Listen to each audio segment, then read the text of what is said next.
Aujourd'hui, on est rentré dans le mois de Av. La halakha nous dit Mishenichnas Av, Mema'atim Besimcha. Depuis que le mois de Av est entré, on se doit de réduire la joie, de diminuer tout ce qui procure de la simcha. Et ce, en raison évidemment de Tisha B'Av, le jour de la destruction du temple, ce jour de jeûne qui aura lieu pendant le mois de Av. Mais cette ambiance de réduction de simcha, de diminution de la joie, a commencé déjà depuis le jeûne du 17 Tammuz. Cette période s'appelle Ben Hametzarim, entre les frontières, sur la base d'un verset dans le livre de Echa des Lamentations, Kol Rodfeha Isiguha Ben Hametzarim. Tous ces prédateurs l'ont rattrapé entre les frontières, c'est-à-dire que Am Israël, durant cette période, entre le 17 Tammuz et Tisha B'Av, a subi, durant son histoire, les plus grands malheurs.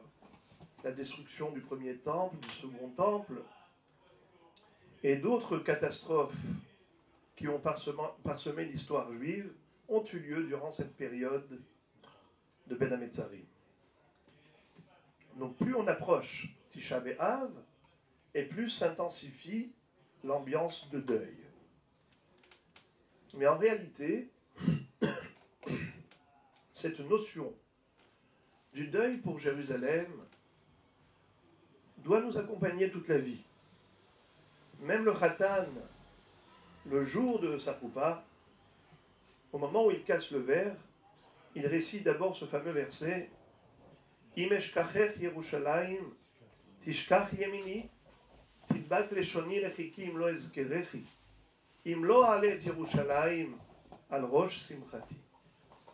Yerushalayim, si je t'oublie, eh ben, j'oublierai ma droite. C'est-à-dire de la même façon qu'il est impossible qu'un homme oublie sa main droite.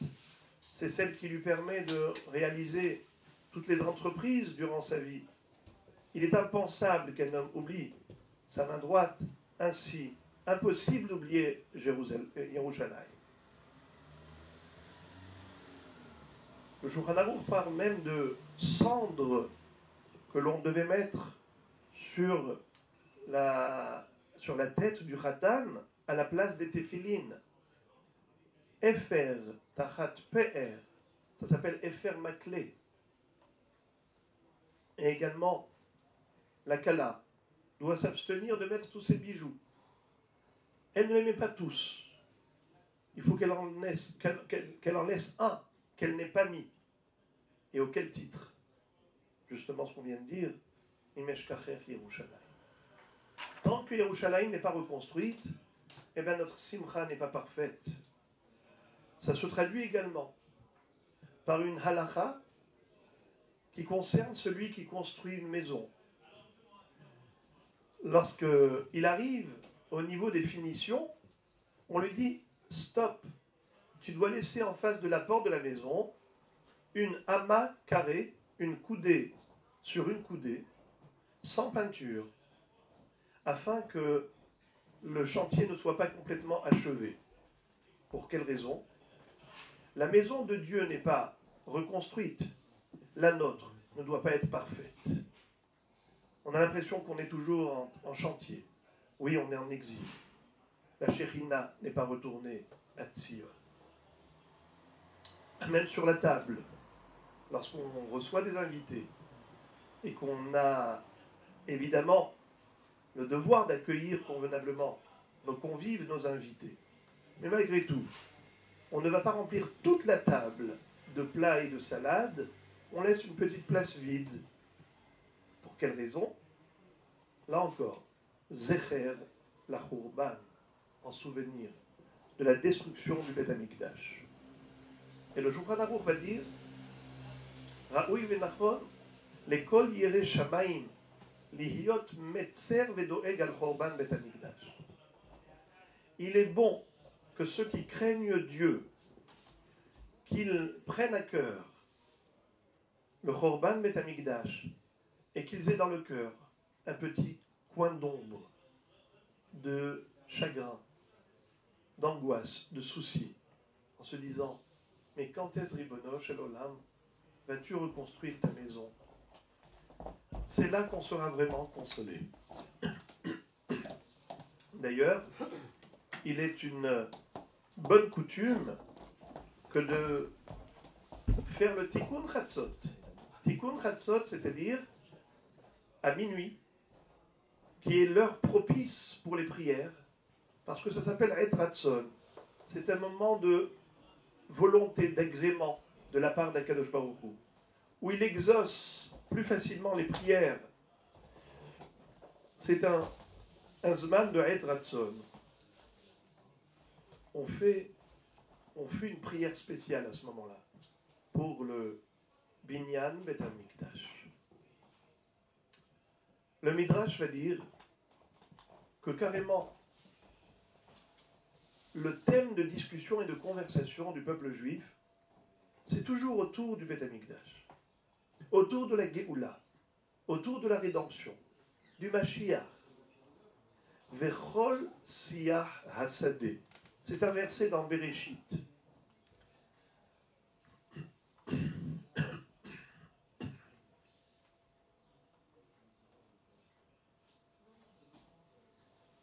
Vechol Siyah Hasadeh terem yeh ba'aretz, vechol ha'esev hasadeh terem yitzmach, ki lo imtir Hashem Elokim al ha'aretz, ve'adam ayin la'avod et ha'adama. La Torah ici décrit la situation du monde avant qu'il n'y ait de la végétation. Alors, Siyah Hasadeh, ce sont des plantes, des buissons, des petits arbustes, avant qu'ils ne poussent, parce que Akadosh Baruch Hu n'avait pas envoyé encore de la pluie sur terre. Alors, la Torah nous dit que le monde était encore sans aucune végétation, parce qu'il n'y avait pas d'homme pour prier, pour que la pluie tombe. Mais Adam, Aïn, la Havod et Adama. Ça, c'est l'explication littérale de ce texte. Mais le Midrash donne à ce pasouk une connotation différente. Elle dit Vechol Siyah Hasadeh. Siyah, qui veut dire un arbuste, un buisson, fait allusion à Siha. Siha veut dire la parole, le verbe, la discussion, la conversation. Quand deux personnes discutent agréablement, ce qu'ils sont en train de faire en hébreu, ça s'appelle une siha. Vechol siyah hasadeh. Les hommes, généralement, de quoi ils parlent quand ils se retrouvent entre eux? Ils parlent du sadé. Qu'est-ce que ça veut dire du sadé? Le champ. Autrefois, la ressource sur le plan économique, c'était quoi? C'était le champ. Tout le monde s'investissait dans un travail agricole. On avait une parcelle de terrain qu'on labourait, qu'on semait, et ensuite on récoltait, on engrangeait. C'est comme ça qu'on avait de quoi vivre pendant toute l'année. Il y avait des gens qui avaient de grandes surfaces agricoles, d'autres qui en avaient moins. Alors ils discutaient de la qualité du produit agricole, et ainsi de suite. Aujourd'hui, ce n'est plus à la mode. Les gens sont derrière un ordinateur, ils tapotent sur leur clavier, on fait du business, il y a des affaires, et ainsi de suite. Mais le résultat, il est le même. C'est quoi? Parnassa. Donc, autrefois comme aujourd'hui, ou aujourd'hui comme autrefois, les gens, quand ils se retrouvent, de quoi ils parlent? Eh bien, ils parlent business. Ils parlent de Parnassa. Est-ce que le champ a produit ou le champ n'a pas produit? Est-ce que tu as fait un chiffre d'affaires important ou pas? Chômage ou pas chômage? Il y a du travail? C'est la crise économique? C'est le thème central de toutes les discussions des humains. Le commun des mortels est préoccupé par la Parnassa, et donc forcément, c'est le sujet préoccupant et qui est le sujet de discussion. Comme quelqu'un m'a dit, que ce soit l'euro ou le dollar, c'est toujours ce qui intéresse les gens. Il dit Hadollar Melech, Hadollar Malach, Hadollar. Donc, Donc c'est que l'argent et l'argent et l'argent. Combien de dollars, combien d'euros. Mais le Ham Israël, nous dit le Midrash, il a d'autres thèmes de discussion, d'autres pôles d'intérêt, d'autres centres d'intérêt. C'est quoi? C'est le Beth Amikdash. Matai itbane bemikdasha. Quand est-ce que enfin Akadosh Baruch Hu va construire le Beth Amikdash, va nous délivrer de cet exil, va nous envoyer le Mashiach? On attend depuis des millénaires cette rédemption. C'est ça là, ce qui préoccupe Israël. C'est pas uniquement le sadé, pas uniquement l'argent. C'est surtout la réparation de l'humanité, la réparation de la faute de Damarishon, et qu'Hachem restaure sa royauté au sein du monde, de la planète Terre, qu'Akadosh Baruch Hu se dévoile et se révèle. À tel point que ce sujet nous tient à cœur qu'il y a une halakha qui consiste à dire que lorsqu'on fait Birkat Amazon, on doit retirer de sur la table les couteaux. Pourquoi ne pas avoir de couteau sur la table pendant Birkat Amazon? À cause d'un accident très grave. Un jour, il se trouvait un homme qui est en train de prier, de lire Birkat Amazon. Il est arrivé à la bracha de Vetivne Yerushalayim Ir HaKodesh Bimhera Biyamin. Baruch Ata Hashem, Bonei Yerushalayim. Cet homme a eu une telle nostalgie de Yerushalayim. Il a eu tellement de chagrin en réalisant la galoute, l'exil dans lequel patauge Israël. Cette galoute si longue qui a entraîné tellement de tribulations, de persécutions, de drames, de catastrophes, de pogroms, d'acquisitions, d'autodafé, de génocide. Binyat Yerushalayim, ça lui a fait tellement mal en réalisant tout cela que malheureusement il a pris le couteau qui était sur la table et il a mis fin à ses jours. Depuis lors, les Chachamim ont institué qu'on doit au moment de Birkat Amazon retirer les couteaux. D'une personne, ça a fait dire jurisprudence. Exactement. Ça veut dire qu'en effet, on imagine que chaque juif est tellement préoccupé par Binyan Yerushalayim qu'il est capable d'en arriver là. Et donc, il faut absolument mettre des garde-fous, il faut mettre des barrières de sécurité. Je ne sais pas si aujourd'hui, on peut dire qu'il y a un risque pareil, parce que peut-être que les gens lisent, même sans savoir ce qu'ils lisent. Ou ils ne sont pas suffisamment conscients. En tout cas, voilà comment c'était autrefois. Parce que le Beth Amikdash représente pour le peuple juif son cadre de vie. Nous le disons lors de l'une des bénédictions sur l'Haftara. Après avoir lu l'Haftara, le Shabbat, on prie Dieu en lui disant Rachem al Tzion, ki hi bet chayenu, vela'aluvat nefesh, toshia bimhera biyamin. Et pitié de Tzion. C'est notre maison de vie. C'est notre milieu ambiant. C'est notre cadre de vie. Bet chayenu.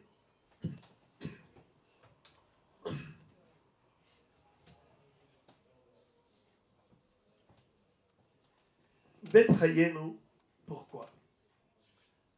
Parce que le Bet Amikdash représente le point de jonction entre le ciel et la terre. Enze ki im bet Elohim veze sha'ar hashamayim. Notre patriarche Yaakov, lorsqu'il a passé la nuit dans le Har HaMoriah, il a eu une révélation extraordinaire. Il a vu une échelle dont les pieds étaient posés à terre et le sommet atteignait le cœur du ciel. Sulam utzav arza verosho magia hashamaima veine malach Elohim olim viordim bo. Des anges qui montaient, qui descendaient. Et Akadosh Baruch Hu lui est apparu et va lui faire des promesses de bonheur à profusion pour lui et toute sa descendance. C'est là que Yaakov Avinu va également entrevoir les 4 exils. Hachem va tout lui révéler. Quand il se réveille avec des frissons, en disant « Manora hamakom hazeh » combien ce lieu est redoutable. C'était le mont Moria. Le Har à Moria, c'est celui sur lequel le Beth Amikdash va être construit plus tard. Il va dire « En ze ki'im bet Elokim, veze sha'ar shamayim » c'est la maison de Dieu, c'est la porte du ciel. C'est-à-dire qu'au travers du Beth Amikdash, le ciel et la terre se joignaient. En d'autres termes, toutes les bénédictions que Dieu déverse dans le monde, sur l'humanité, ça passait par le Beth Amikdash.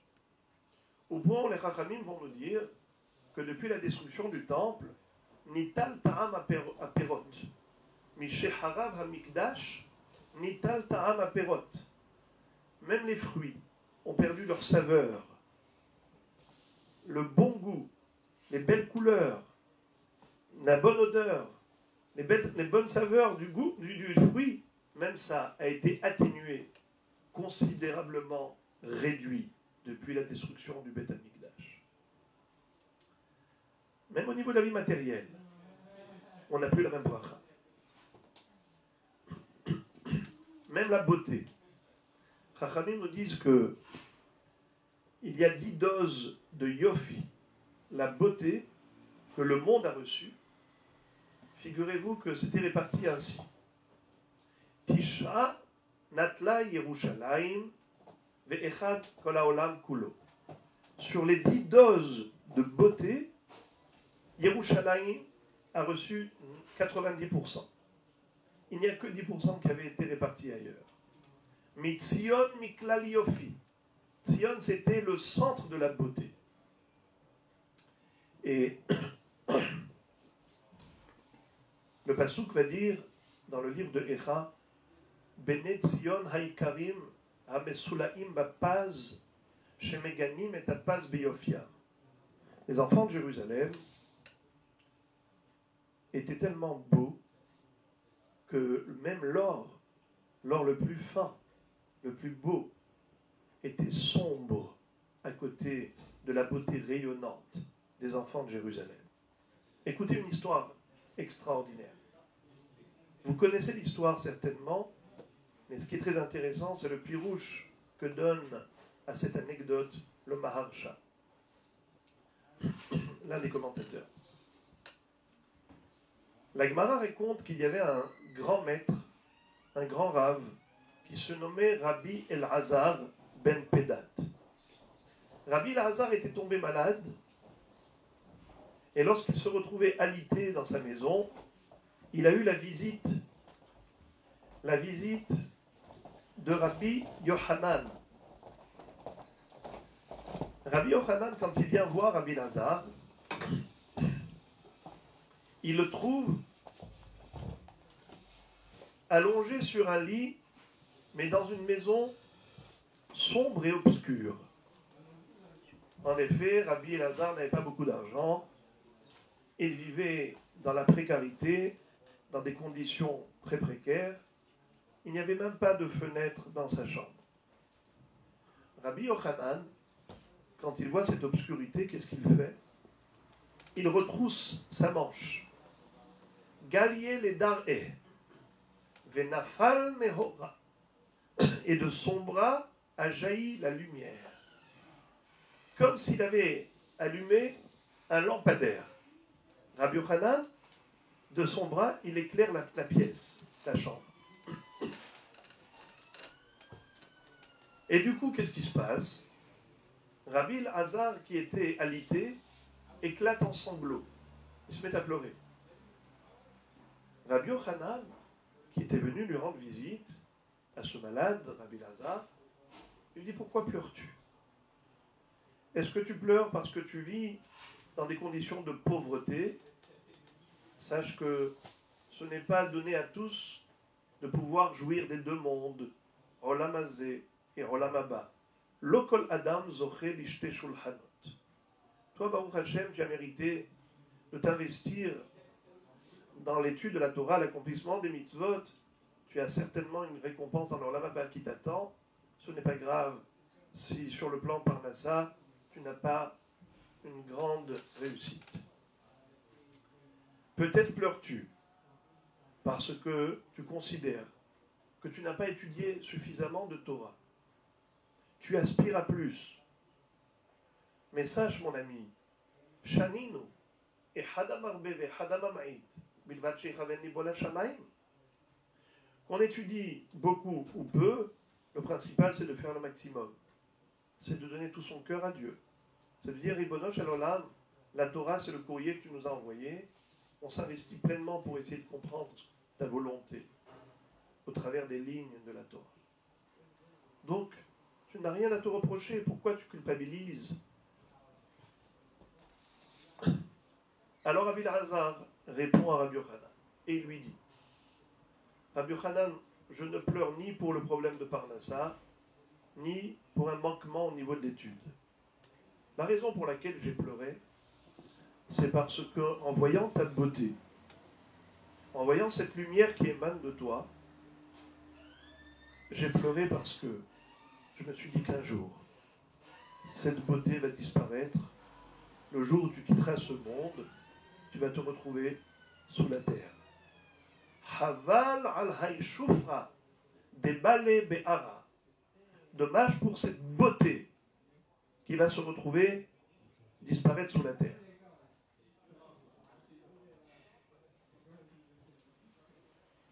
Rabbi Yochanan, en entendant cela, il dit, pour ça que tu as pleuré? Tu as absolument raison de pleurer. Et lui aussi se met à pleurer. Et Rabbi Yochanan et Rabbi Elazar, tous les deux qui essuient des larmes, ils pleurent pour la beauté de Rabbi Yochanan qui va disparaître un jour. Quelle étrangeté d'histoire. Une histoire drôle et étrange. Vous imaginez un petit peu les deux grands maîtres de la génération qui se retrouvent en train de pleurer. Vous leur demandez pourquoi vous pleurez? Pleure pour la beauté de ce rave. C'est ça ce qui préoccupe les rabbinim. C'était ça le centre d'intérêt quand nous savons que les Talmidei Chachamim n'accordent pas de grande considération au physique. C'est surtout à la Neshama.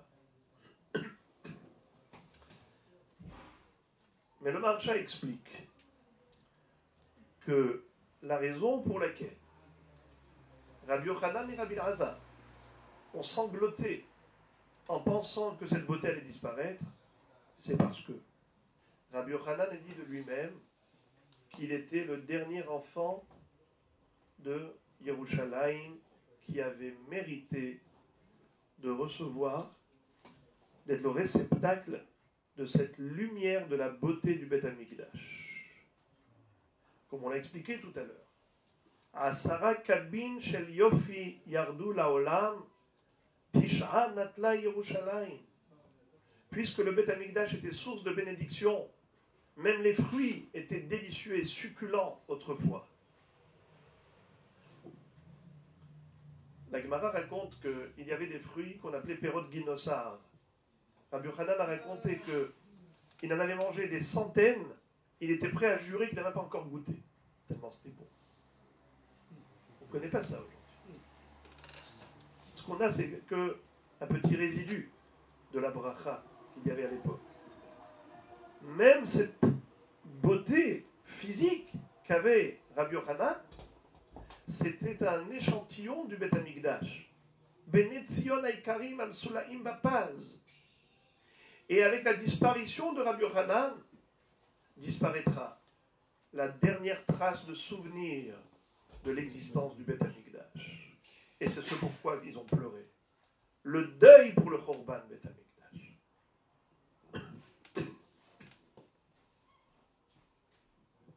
D'ailleurs, Rabbi Yochanan lui-même va dire dans la Maseret Souka, page 55, malheur aux nations du monde qui ont détruit le Beth Amikdash, ils ne savent pas ce qu'ils ont perdu. À l'époque, on offrait pendant la fête de Sukkot 70 bœufs, Shivaim Parim, Et à quoi il servait? À être porteur d'expiation, même pour les fautes des 70 nations. S'ils savaient que grâce au Beth Amikdash, ils étaient bénéficiaires de tant de bénédictions, au lieu de le détruire, au contraire, ils auraient mis des gardiens autour pour le protéger. Or, il a umot chez Avdou, ve'enam yodaim ma chez Avdou. Bisman chez Beth Amikdash kayam, misbeach mechaper alehem. Ve'arshav mi mechaper alehem. Lorsque nous voyons des tsunamis ou des catastrophes qui ont lieu ici et là, des catastrophes naturelles, des ouragans et toutes sortes de choses qui arrivent dans le monde, à l'époque du Beth Amikdash, même les peuples, les nations du monde étaient protégés grâce à lui. Tout ce que je vous ai dit là maintenant, c'est pour réaliser, un tant soit peu, ce que nous avons perdu. En réalité, c'est beaucoup plus que cela. Et on y passerait des heures et des heures à décrire ce que nous avons réellement, malheureusement perdu. Ce kécher avec la Shekhinah, ce contact avec Dieu, ce contact permanent que nous avions avec lui. Et d'ailleurs, c'est l'un des psukim dans la Megillat Echa, dans le livre des Lamentations. Al ele ani bochia.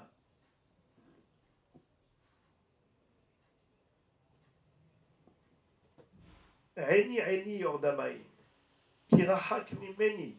Menachem meshiv nafshi. Voilà pourquoi je pleure. Voilà pourquoi mes yeux font couler tant de larmes.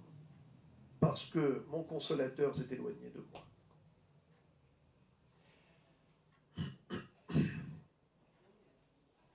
Ça, c'est un constat. C'est la raison pour laquelle nous sommes en deuil. Mais la question est de savoir, pleurer pour le passé, est-ce que c'est le but? Est-ce que c'est suffisant? Ou bien, pleurer pour le passé, ce n'est qu'un moyen pour nous de réaliser combien nous avons été perdants et par conséquent, combien nous avons intérêt à tout faire pour mériter la reconstruction d'Yerushalayim et Beth Amikdash et Mashiach Tzidken. Si c'est ainsi, alors la réflexion qui doit nous accompagner pendant ces 3 semaines, depuis 17 Tammuz jusqu'à Tisha B'Av, en particulier à partir d'aujourd'hui, Rosh Chodesh Av, c'est de se dire, mais qu'est-ce qu'on peut faire pour qu'Akadosh Baruch Hu veuille nous offrir cette Géoula, qu'on puisse mériter la reconstruction de Beth Amikdash. Alors c'est là que nous allons réfléchir à ce que nous enseigne la Gemara dans Masechet Yoma. La Gemara nous dit que on a eu 2 Beth Amikdash et tous les 2 ont été détruits. Mikdash Rishon et Mikdash Sheni. Mikdash Rishon mipnei Macharav. Le premier Beth Amikdash, à cause de quoi a-t-il été détruit? La Gemara nous enseigne que c'est à cause de 3 averot, 3 fautes très graves. Avodah Zarah, Giloy Arayot et Shfichut Damim. L'idolâtrie, la débauche et le crime. Malheureusement, à l'époque, Am Israël avait connu un tel déclin spirituel qu'il en est arrivé là, à transgresser les avérotes les plus graves. Akadosh Baruch Hu, donc, ne se complaisait plus au sein d'Israël. Il leur a dit, je ne veux plus habiter parmi vous. Je détruis ma maison. Mais ces fautes étaient tellement graves qu'ils ont compris le message divin. 70 ans seulement a suffi pour mériter la reconstruction du second temple, parce qu'ils ont fait Teshuvah. Nidgala Avonam, Nidgala Kitzam. Par contre, le deuxième, Beth Amikdash, a été détruit à cause de quoi, nous dit la Gemara? À cause de Sinat Chinam. À cause de Sinat Chinam. À cause de la haine gratuite. La haine gratuite, nous dit la Gemara, Lo nidgala avonam, lo nidgala kitzam. C'est-à-dire, cette faute n'a pas été révélée, n'a pas été dévoilée. C'est pourquoi le Ketz Hagalout, la fin de cet exil non plus, n'a pas été dévoilée. Quel est le sens de cette phrase? Mais pourtant, la faute a été bel et bien révélée. On nous dit que c'est pour Sin Atrinam. Que veulent dire Chachamim quand ils nous disent que la faute du deuxième temple n'a pas été dévoilée? Et c'est pour cela qu'on n'a pas encore connu la reconstruction. Mais on sait que c'est pour Sin Atrinam. Réponse, c'est que les gens s'imaginent que même s'ils ont de la sina, de la haine, mais elle n'est pas gratuite. Personne ne se soupçonne d'avoir de la haine gratuite, parce que tout le monde se justifie. Chacun trouve une bonne raison pour accuser un tel et condamner un tel. Alors c'est pas de la sinatrina. Donc malheureusement, même si on sait dans la théorie que c'est à cause de la haine gratuite, mais on n'arrive pas à faire teshuva là-dessus. Parce qu'on s'imagine toujours que moi je ne suis pas concerné personnellement. Puisque moi je ne hais pas gratuitement, j'ai toujours des bonnes raisons pour le faire. Or, pourquoi c'est gratuit? Si on se justifie tous, comment qualifier cette haine de gratuite? Un bel exemple qui a été donné à ce propos, imaginons par exemple que j'ai un appareil, un petit appareil qui coûte 100 euros. Il était posé ici, quelqu'un est venu à bousculer la table, il est tombé par terre. Le bonhomme, il fait un scandale, comme s'il avait perdu 1000 euros. Alors en fait, 100 euros, c'était justifié. Mais il y a ici 900 euros de gratuit. C'est de la haine gratuite. Ça veut dire que tu ne peux pas justifier autant d'émeutes, autant de scandales et autant d'animosité. Ça, c'est gratuit. Première explication. Deuxième explication, c'est que si nous vivions avec le profond sentiment que Akadosh Baruch Hu, créateur du monde, qui lui gère toutes ces créatures, définit le destin et le sort de tout un chacun, tout ce qui nous arrive n'est rien d'autre que le fruit de sa volonté, alors comment peux-tu te mettre en colère contre un tel ou contre un tel lorsque tu sais que finalement ce n'est rien d'autre que la volonté divine? À ce titre-là, tu dois être Mekabel en disant Gamzul et Tova, comme l'a fait d'ailleurs David Amelech. Le roi David, lorsqu'il s'est retrouvé en train de fuir son fils Absalom, qui avait tenté d'attenter à la vie de son père, il y a eu un homme qui s'appelait Shimei ben Gera. Il a adressé à David Amelech 5 insultes très graves. Vehu kilelani kelala nimretzet. Nimretzet, ce sont les initiales de 5 insultes. Noef, Moavi, Rotseach, Tzorer, Toeva. Des insultes dont on ne peut pas plus grave qu'il a adressé à David Amelech. David était un roi. Shimei ben Gera.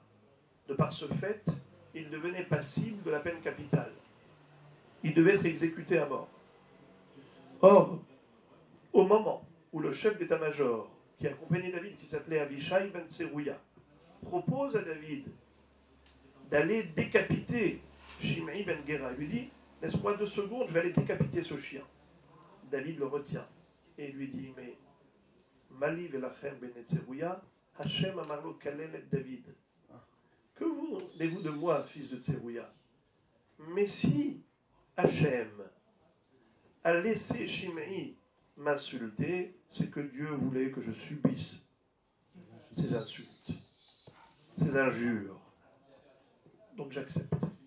D'ailleurs, entre parenthèses, David Amelech, à ce moment-là, il est devenu le 4e pilier du char divin. Regel Reviri la Merkava, Abraham, Yitzhak, Yaakov et David. Et David, à ce moment-là... Pourquoi pour les titres, on n'a pas dit la même chose? Le mari de celui qui l'a envoyé, on a dit qu'il était Khalmita. Et il vraiment exécuté. Et on a dit qu'il n'a pas pris sa femme parce qu'il était réhabité. Alors, deux poids, deux mesures. C'était Hachem qui lui avait dit à l'autre de... C'est vrai. Alors, selon le din, Shimei Ben Gera devait être exécuté. Et c'est ce qu'il aurait dû faire. D'après la halakha, c'est ce qu'il aurait dû faire. Et d'ailleurs, oui, par rapport à l'autre, il avait un intérêt d'exécuter immédiatement. Bah oui. Ici, il n'avait pas d'intérêt, et au contraire, il s'est surpassé. D'ailleurs, il va demander à son fils, Shlomo HaMelech, le roi Salomon, quand David HaMelech va quitter ce monde, il va ordonner dans son testament à Shlomo d'appliquer la règle vis-à-vis de Shimei Ben Gera, c'est-à-dire de faire en sorte qu'il soit exécuté dans le Sanhedrin, mais le faire Bechorma, parce que il y a une obligation halachique d'appliquer la règle et ce que la Torah nous demande, d'exécuter celui qui s'est révolté contre le roi. Seulement David ne voulait pas le faire lui-même. Pourquoi ? Il ne voulait pas avoir la sensation d'une vengeance. Il voulait que ce soit fait complètement les Shem Shamaï. Donc il s'est abstenu, lui personnellement. Il a fait faire après sa mort. Pour ne pas avoir le plaisir de la vengeance. Pour que ce soit complètement les Shem Shamaï. Je ferme la parenthèse et je reviens à David, juste pour dire que quelqu'un qui vit avec Dieu, donc il comprend que tout ce qui se passe dans ce monde, ce ne sont que des marionnettes qui sont tirées par des ficelles. Même si la marionnette parle, même si la marionnette agit, et c'est une marionnette, il y a quelqu'un qui tire les ficelles. David HaMelech a vu celui qui est derrière les marionnettes. J'ouvre une deuxième parenthèse, parce qu'à ce moment-là, ça peut être la porte ouverte à tous les voyous du monde. Qu'est-ce qu'ils vont dire ? Le voleur et le volé. Le voleur, il vole, et il dit au volé, pourquoi tu cries ? Mais si Dieu ne voulait pas que je te vole, eh ben je n'aurais pas pu te voler. Si j'ai réussi à te voler, c'est que c'est la volonté de Dieu. Alors, c'est bon ? Non. Le volé, s'il ne connaît pas le voleur, il doit dire Mina Shamaim, Gamzo Letova. Mais le voleur, lui, Megalgelin, Hova Aliede Hayav. Hachem fait faire le mal par les gens mauvais comme il fait faire le bien par les gens bien. Toi, tu as choisi d'être le facteur du mal, ce choix arbitraire de faire le mal à l'encontre de la Torah, c'est ce qui te rend coupable. C'est ce qui va faire de toi un homme qui est responsable et coupable et condamnable. Donc, pour revenir à cette situation où nous avons un problème de sinatrinam, de haine gratuite. On a demandé, mais en quoi c'est gratuit ? C'est toujours justifié. L'homme trouve toujours des justifications. Réponse, il n'y a aucune justification à la haine. Car si tu es ma'amine, si tu as la profonde conviction que Akadosh Baruch Hu, c'est lui qui dirige le monde, alors ce n'est pas lui qui t'a fait du mal. Lui n'est que le bâton dans les mains de Dieu. Tu n'as pas à le haïr. D'ailleurs, la Torah nous dit Lotisna et achicha bilvavecha. Tu ne dois pas avoir de haine à l'égard de ton frère. Lotikom velotitor et bene amecha. Ne te venge pas. Ne garde pas rancune. Ve'ahavta lereacha kamocha. Tu aimeras ton prochain comme toi-même. Qui ? Même celui qui t'a fait du mal. Celui duquel tu veux te venger. C'est extraordinaire. Là, on va éradiquer complètement tout germe de haine gratuite. Et là, Rabotai, après avoir un peu élucidé cette notion de haine gratuite, je voudrais vous rappeler quelque chose de très fort. Les Chachamim nous font remarquer la corrélation qu'il y a entre le premier jour de Pessah et le jour de Tisha B'Av. Le jour de la semaine durant lequel tombera le premier jour de Pessah sera le jour de la semaine durant lequel tombera Tisha B'Av. Comme par exemple, Pessah cette année, c'était quand ? Lundi soir, mardi. Donc Tisha B'Av aura lieu lundi soir, mardi.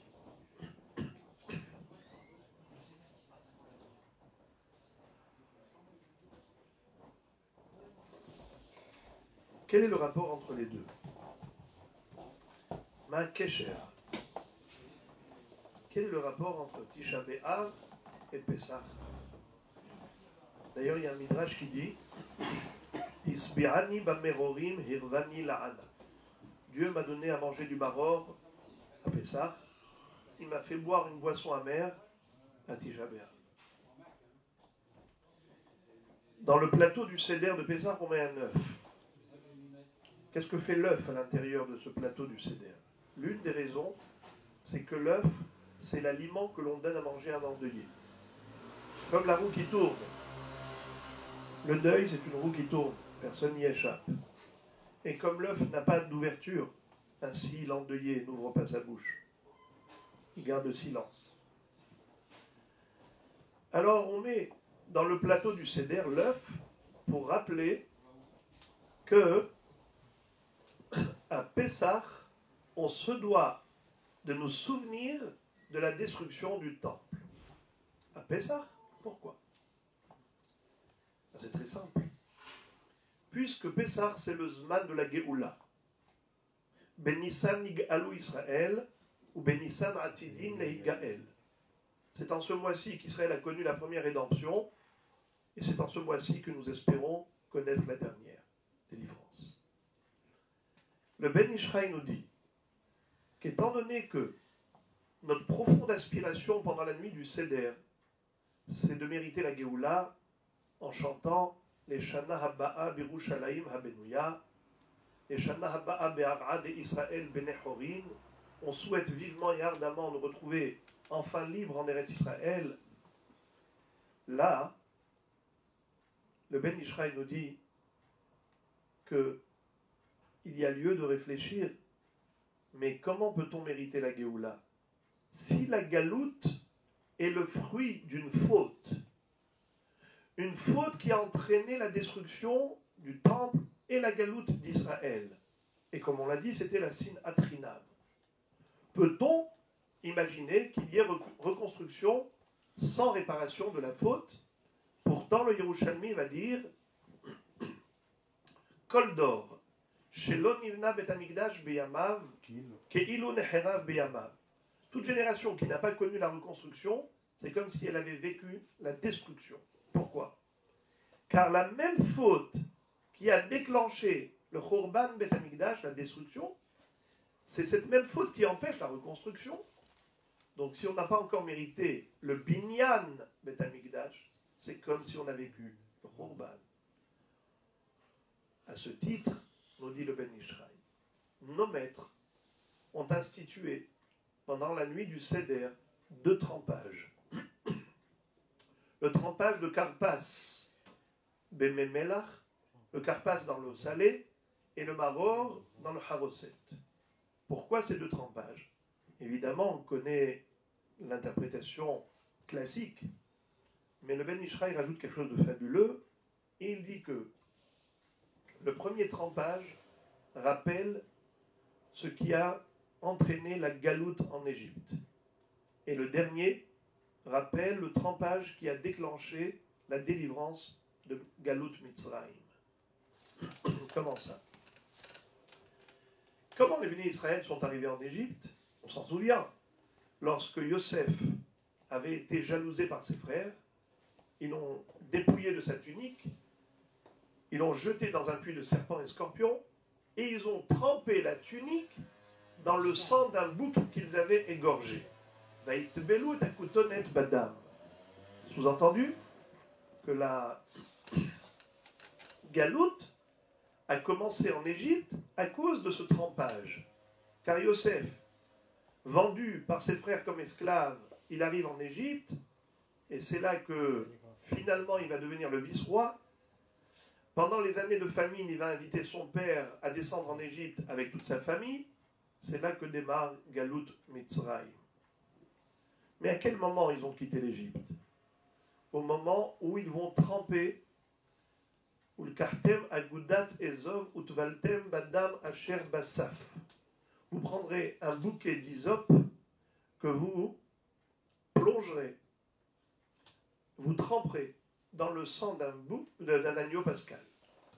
C'est comme ça que vous allez colorer et teindre les poteaux et linteaux des maisons juives, afin que Dieu ne épargne les aînés juifs. Il ne frappe pas les premiers-nés d'Israël comme il a frappé les premiers-nés égyptiens. C'était la nuit du 15 Nissan. C'était le moment de Yetziat Mitzrayim. Que signifie le karpas dans l'eau salée et que signifie le maror dans Charoset? Écoutez bien combien c'est très beau ce que dit le Ben Ishraï.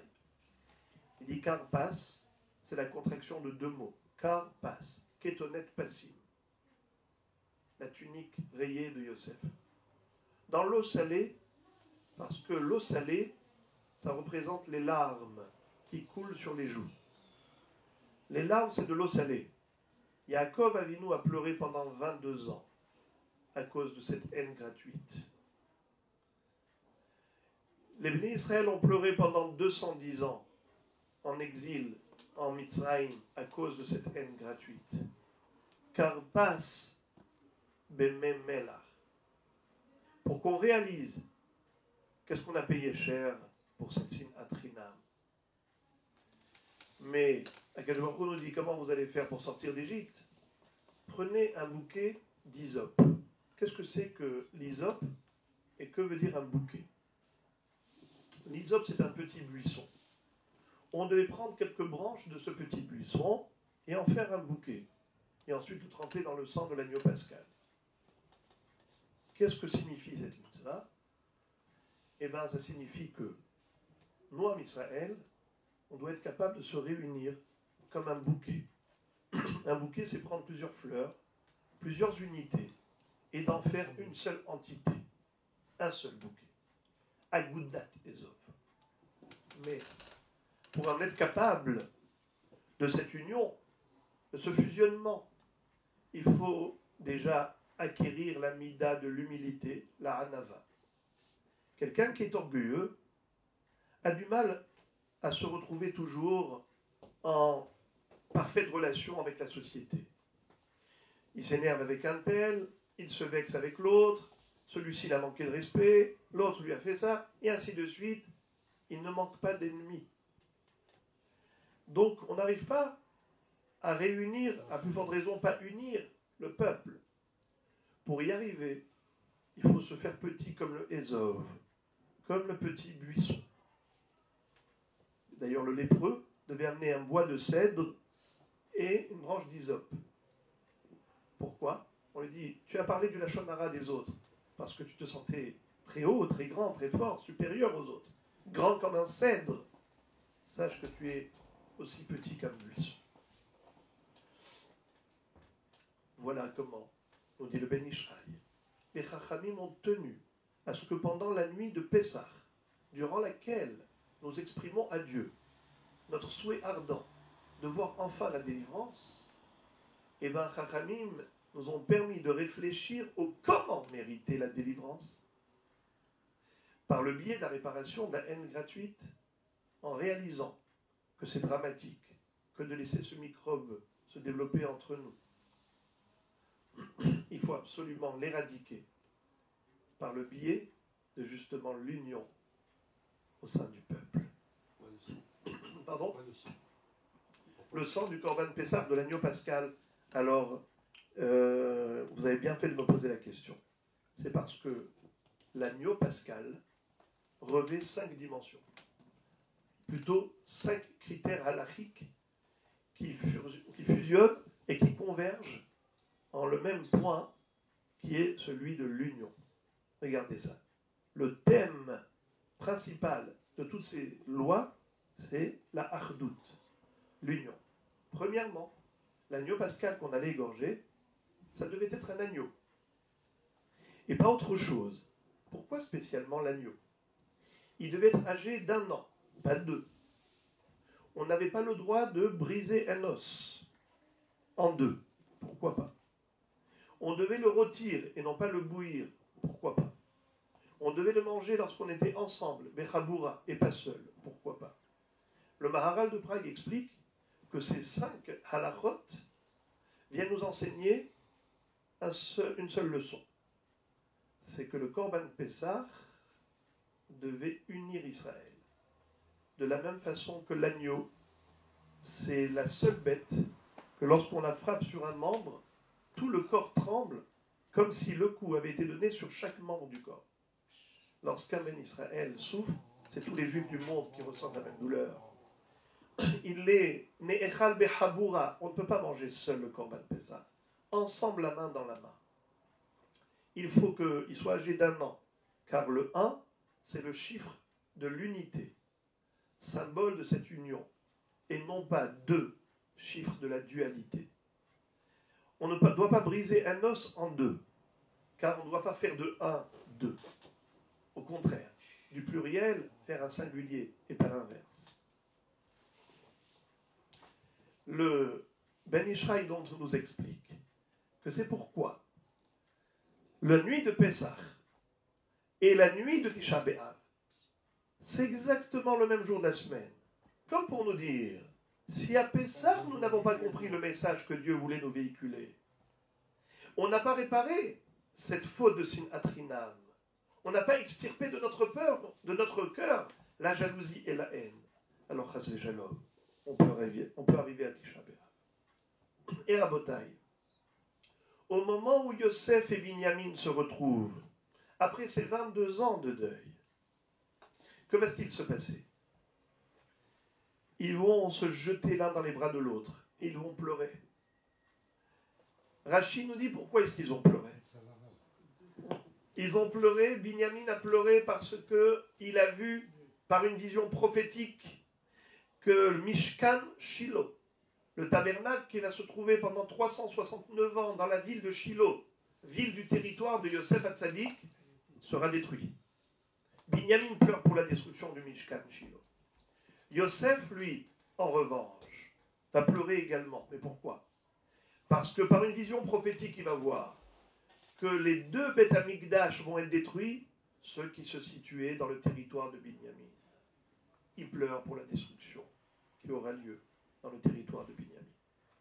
La question est double. Est-ce que c'est le moment de pleurer pour le Beth Amikdash? C'est la grande émotion de joie des retrouvailles familiales. Après 22 ans de deuil de Yaakov Avinu, c'est le moment de penser au Beth Amikdash. 1, 2. Si déjà chacun avait une bonne raison de pleurer, alors qu'il pleure pour lui-même, pourquoi il pleure pour l'autre? Réponse, une seule réponse aux 2 questions. Yosef et Binyamin, au moment où ils se retrouvent, ils réalisent pleinement que malheureusement ce germe, ce microbe qui s'appelle la haine gratuite, qui a entraîné cet exil galout en Mitzrayim, ne va pas s'arrêter là. Il va encore faire des catastrophes et des incidents très graves. Ce microbe de Sinatrinam va entraîner encore d'autres maladies, d'autres destructions dans l'avenir. Beth Amikdash Rishon et Sheni, et Mishkan Shiloh. Quel doit être donc le tikkun, la réparation? C'est qu'il faut remplacer la Sinatrinam par la Ahavatrinam. Remplacer la haine gratuite par l'amour gratuit. Qu'est-ce que c'est que l'amour gratuit? Chacun a des problèmes, chacun a des soucis, mais il en fait abstraction, parce qu'il se focalise sur le besoin de l'autre. Binyamin pleure pour Yosef, et Yosef pleure pour Binyamin. C'est ça le tikkun, afin qu'on puisse mériter la reconstruction. Binyamin a mérité d'être l'emplacement, d'être le lieu de résidence de la Shekhinah. Pourquoi? Les Binyamin Amar, Yedid Hashem Ishkol na Betach Alav, Chofef Alav Kol Hayom Uben Ketefav Shachen. Akadosh Baruch Hu a voulu que l'on construise le Beth Amikdash Bechelko Shel Binyamin, comme dit la Gemara dans la Masechet Menachot Daf Nun Gimel, Yavo Yedid, Ben Yedid, Veivne Yedid, Le Yedid, Vitraprubo, Yedidim. Que vienne celui qui s'appelle Yedid, c'est Shlomo HaMelech, qui se nommera Yedidia, l'aimé de Dieu. Ben Yedid, fils d'Abraham Avinu, qui lui également a été nommé Yedid, parce que Dieu l'a appelé mon ami Abraham. Meli Yedidi Bebeti. Veivne Yedid, qu'il construise le Beth Amikdash, qui lui aussi, selon un des psukim que cite la Gemara, porte ce nom de l'emplacement bien-aimé de Dieu, Mikdash. Kerem Haya Leididi. Akadosh Baruch Hu s'appelle Yedid. Kerem Haya Leididi Bekerem Ben Shamen. Vitraprubo Yedidim. Am Israël s'appelle les bien-aimés de Dieu. Vididim Avrouyam. Vididim Avrouyam. Pourquoi est-ce que Binyamin a mérité que Beth Amikdash soit construit chez lui? Parce qu'il était le seul à ne pas avoir participé à la vente de Yosef. Parce que c'était vraiment le Yedid. Yedid, c'est l'ami intime. Yedid, c'est la contraction de deux mots. Yad, Yad. Yedid. Quand deux personnes veulent montrer qu'ils sont amis, qu'ils sont copains, qu'ils sont proches l'un de l'autre, eh bien, ils se donnent une poignée de main. Yedid, Yad, Yad. Yedid Hashem. Binyamin, c'était celui qui avait le cœur blanc. Celui qui n'a pas participé à ce drame de la vente de Yosef.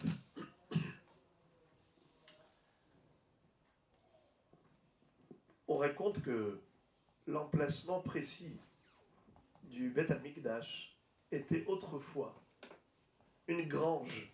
D'ailleurs, c'était le Goren Aravna Yevoussi que David Amelech avait racheté de cet homme, un Jébuséen.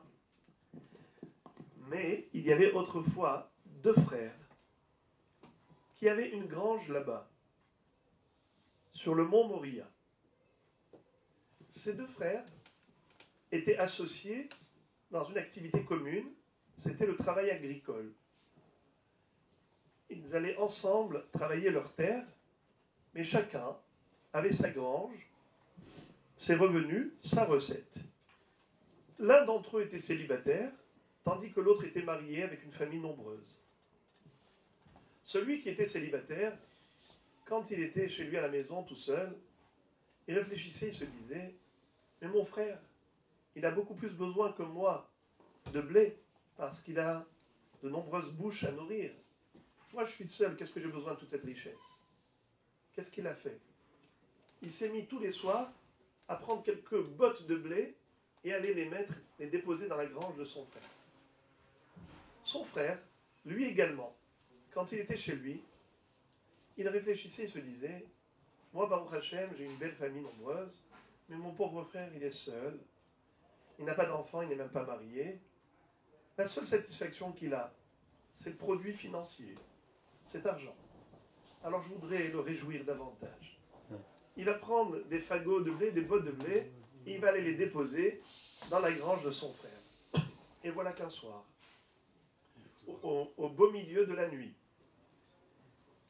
ils sont en train d'aller et ils se croisent.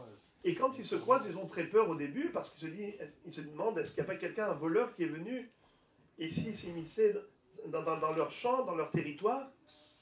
Et ils se rapprochent, et ils se retrouvent là en face de l'autre, les deux frères, en train de porter cette botte de blé pour l'amener dans la grange de l'autre. À ce moment-là, saisis d'une émotion profonde, ils posent leur fagot et ils se jettent l'un dans les bras de l'autre et ils pleurent à chaudes larmes, mais d'émotions d'amour fraternel profonde. Et ça, à ce moment-là que je me va dire, c'est dans ce lieu que je voudrais construire le Beth Amikdash. Le Beth Amikdash se trouve à Yerushalayim. Yerushalayim habenouya ke'ir shechubera la yahdav. Le Midrash va dire, que veut dire Yerushalayim reconstruite? La ville qui unifie, qui va réunifier Israël. Ke'ir shechubera la yahdav, c'est la ville dans laquelle Kol Israël haverim. Tout Israël est uni et réuni. 3 fois par an, on se retrouvait là-bas. Et la Mishnah va dire dans Pirkei Avot, l'un des 10 miracles qui se déroulaient à Yerushalayim, c'est Lo Amar Adam la Havero Tsar li hamakom she'alin b'Yerushalayim. Personne n'a exprimé à l'autre une gêne en disant ici il n'y a pas de place, c'est trop serré, je ne peux pas passer la nuit à Jérusalem. Ils étaient des millions et des millions, il y avait de la place pour tout le monde. Pourquoi? Parce qu'il y avait de la place dans le cœur. Donc, il n'y a aucune gêne au niveau de l'espace. Yerushalayim, c'était la ville de l'union. Kol hamesameach chatan vekala, ki'ilu bana churba achat mechourbot Yerushalayim. Tout celui qui réjouit Khatan et Kala, c'est comme s'il a reconstruit l'une des ruines de Jérusalem. Mais quel rapport? Quel rapport avec les ruines de Yerushalayim? Quelqu'un qui réjouit le Khatan et la Kala, c'est comme s'il a reconstruit l'une des maisons d'Yerushalayim. Réponse: Yerushalayim a été détruite à cause de la haine gratuite. Celui qui cherche à augmenter la joie et le bonheur de Khatan et Kala alors qu'ils sont déjà suffisamment heureux, puisque c'est le jour attendu depuis fort longtemps pour les deux. Ils sont suffisamment heureux. Mais celui qui veut se mettre sa meilleure Khatan et Kala, il veut qu'il soit davantage heureux. Alors, ça c'est le fruit de quoi? De l'amour gratuit. Cet amour gratuit, c'est la contrebalance de la haine gratuite qui a entraîné la destruction du temple. Donc voilà qu'il est en train de reconstruire Jérusalem. Car Jérusalem, c'est la ville de l'amour, la ville de la fraternité. Ke'ir shechubera la yardan.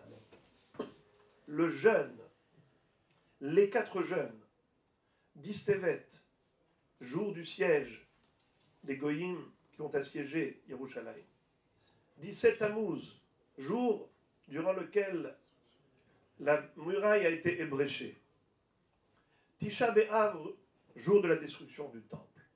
Et Tzom Gedalia, le 3 Tishri, le jour où la dernière flamme d'Israël s'est éteinte, puisque Nabuchodonosor Nebuchadnezzar avait nommé Gedalia ben Ahikam comme étant chef de la communauté d'Israël après la destruction du Beth Amikdash.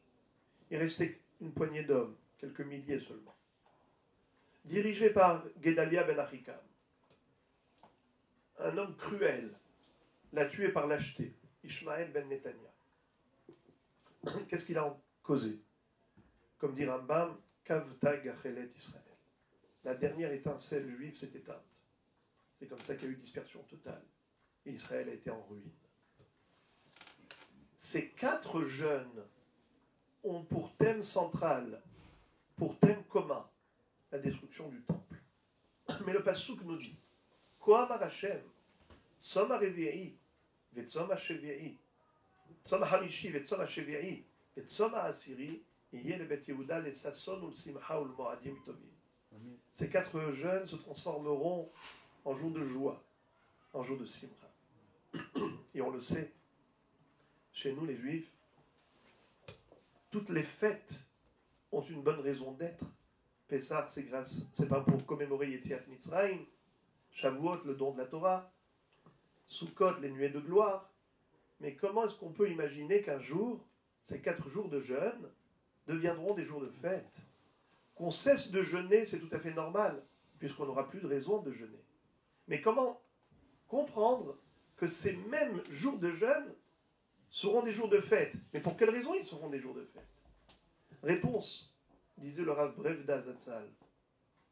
Il disait que, selon Rambam, la raison pour laquelle on doit jeûner, c'est pas uniquement pour se mortifier.